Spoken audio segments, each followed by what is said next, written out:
মাওলানা আতাউর রহমান খান আমার উস্তাদ কিশোরগঞ্জের, তিনি 1991 সনে ধানের শীষের প্রার্থী প্রতীক নিয়ে তিনি নির্বাচন করেছিলেন। তখন জামাতের একটা সমাবেশ থেকে ওনাকে প্রশ্ন করা হয়েছিল, মৌলানা সাহেব, ইসলামী দল থাকতে আপনি ইসলাম বিরোধী দল বিএনপিতে আপনি গেলেন কেন?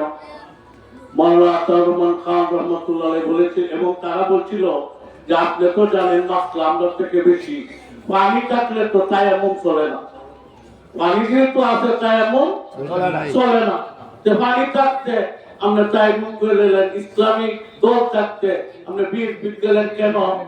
খান সাহেব বলেন, আমাদেরকে মাসলা শিখাইতে আসেন না, মাসলা কিন্তু এখানেই শেষ না, দেখতে হবে সেই পানি ভাগ না না ভাগ, পানি ভাগ না না ভাগ, এটা দেখতে হবে। জামাতে ইসলাম এটা ইসলামের জন্য জামাত না, জামাতের জন্য ইসলাম, দুইটা কিন্তু আকাশ পাতাল ব্যাপার।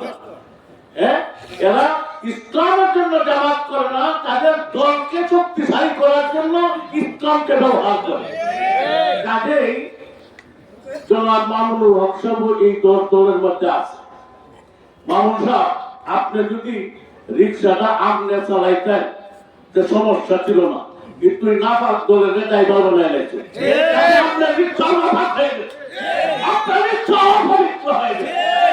ইসলামের নাম নিয়ে কেউ রিক্সা বলেন, অন্য যে কোনো মার্কা বলেন, দাড়ি হল্লা বলেন আর যাই বলেন, সেগুলোতে এদেশের কওমি মাদ্রাসা, আলেম ওলামা, এদেশের তাওহীদ জনতা, এদেশের নামাজি মুত্তাকি পরহেজগার মানুষ ওই নাপাক রিক্সায় ঘুরতে পারবে না।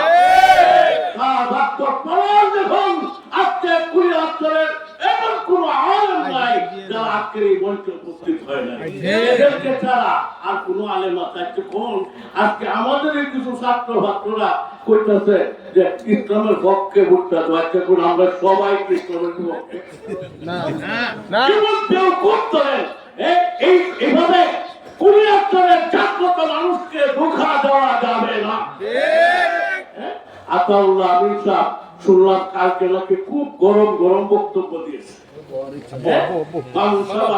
নেতা গরম গরম কথা কইছে।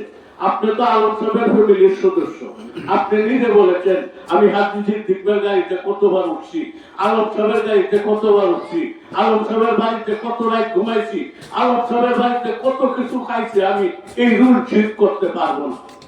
কালকে আমি আদরপুরে বলেছিলাম মাওলানা নাঈম সিদ্দিক আলম সাহেবের ছোট ভাই তামাদ্দুন নামক একটা সমিতি করেছিলেন, সেটার পুরোটা ছিলেন আপনি।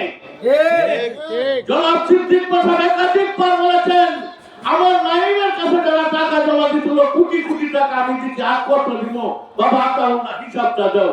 আমি হিসাব দিলেন না, আমি হিসাব মারা গেলেন আমার সামনে। জনাব শরীফুল আলম সাহেব 2-3 দিন বলেছেন আতাউল্লাহ হিসাবটা লয়ে বসার দরকার না, কিন্তু না, তিনি বসলেন না।